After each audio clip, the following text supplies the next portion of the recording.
বক্তব্য রাখবেন আমাদের মাননীয় প্রধান অতিথি।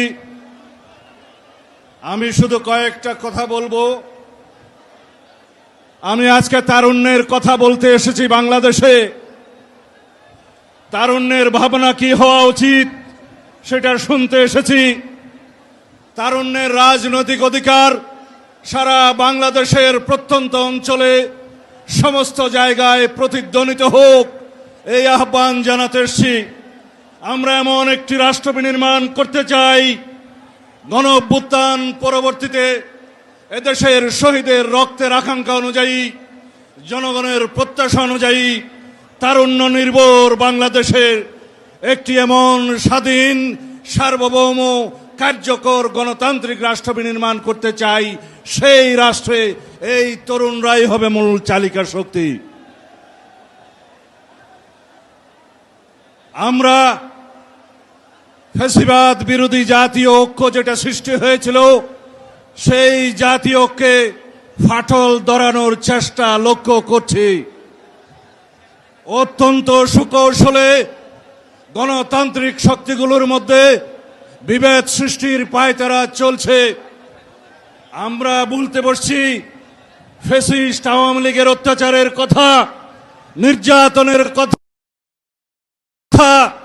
আমরা বলতে বসছি এই ফ্যাসিবাদী আমলের লুটপাট, দুর্নীতির কথা, গুম, খুন, অপহরণের কথা। আমরা রক্ত দিয়েছি, এদেশের মানুষ রক্ত দিয়েছে গণতান্ত্রিক অধিকার প্রতিষ্ঠার জন্য। এদেশের মানুষ রক্ত দিয়েছে আইনের শাসন জারি করার জন্য। আমরা রক্ত দিয়ে সংগ্রাম করেছি আদালতের রায়ের সুষ্ঠু বাস্তবায়ন করার জন্য। আমরা দেখতে পাচ্ছি আজকে আইনের শাসন হুমকির মুখে নেগেন। আমরা দেখতে পাচ্ছি আদালতের রায় কার্যকর করা হয় না।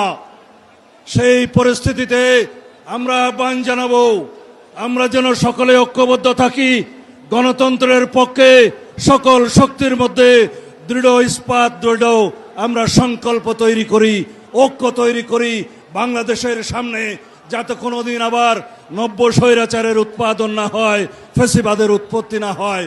আমরা সেই রকম একটি সংবিধান চাই, সেই রকম একটি রাষ্ট্র কাঠামো চাই, সেই রকম রাষ্ট্র সংস্কার করতে চাই, যেই রাষ্ট্রের মধ্যে আর কোনোদিন কোনো স্বৈরাচারের উৎপত্তি হবে না, আর কোনোদিন সংসদীয় ফুয়েরারের উৎপত্তি হবে না, আর কোনোদিন রাষ্ট্রে স্বৈরাচারের, ফ্যাসিবাদের উৎপত্তির কোনো প্রজনন স্থল হবে না।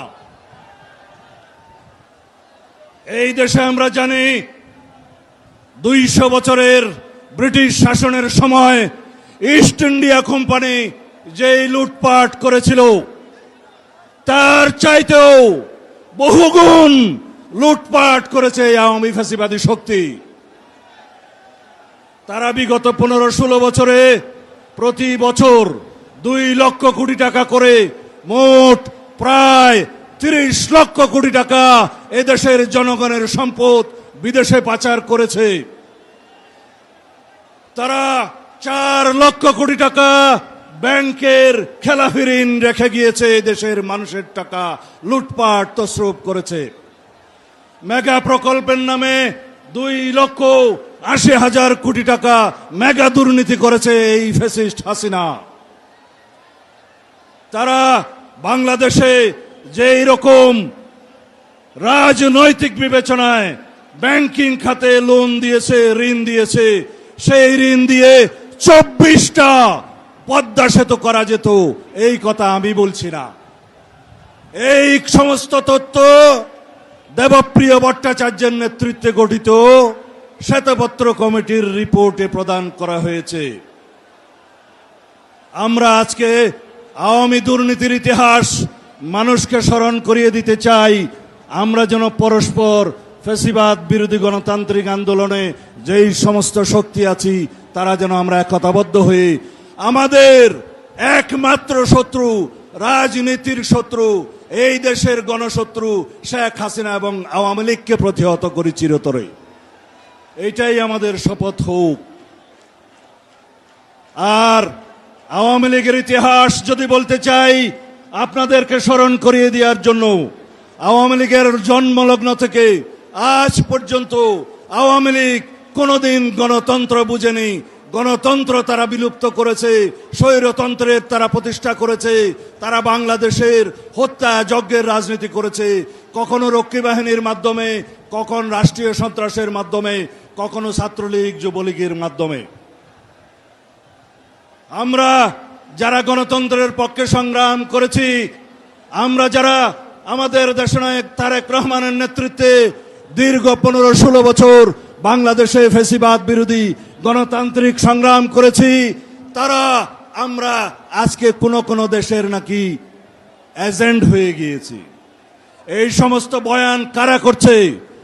যারা আমাদের বক্তব্য মনে করে এই দেশের গণতন্ত্রের পক্ষে কথা, যারা মনে করে আমরা এদেশের স্বাধীনতার সার্বভৌমত্ব রক্ষা করার পক্ষে কথা বলছি, তারা মনে করে তারা তার বিরুদ্ধে।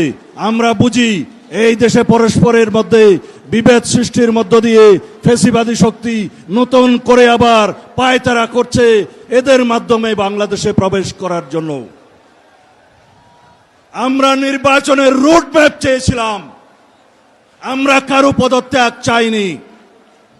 পদত্যাগের নাটক দেখেছে বাংলাদেশের মানুষ। আমরা সুস্পষ্ট জাতীয় সংসদ নির্বাচনের জন্য অতি অবশ্যই ডিসেম্বরের মধ্যে একটি রুটম্যাপ চেয়েছি।